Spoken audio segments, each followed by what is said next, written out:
Right. अच्छा, Melbourne में भी ऐसा नहीं है कि मेलबर्न के आप किसी भी एरिया में आप परचेज कर लो? बिल्कुल भी नहीं।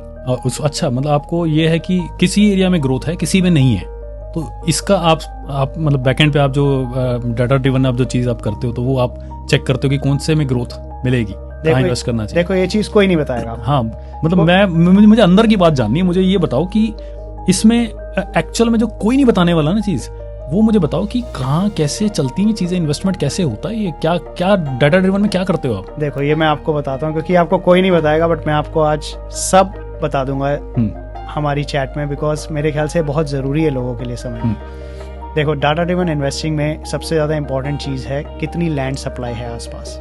अब मान लो अगर वहाँ पे लैंड सप्लाई है, वहाँ पे प्राइसेस ग्रो करना मुश्किल हो जाएगा, राइट, क्योंकि हमेशा डेवलपमेंट होती रहेगी। मान लो लैंड सप्लाई नहीं भी है, तो क्या डेवलपमेंट अप्रूवल्स हैं, क्या वहाँ अपार्टमेंट्स बन रहे हैं? That also causes a supply issue.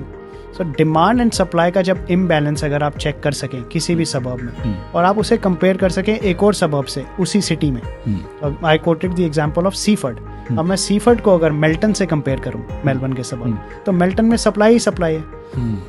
और सप्लाई होती है not just the supply of the houses that are being built to live in, but also rental supply.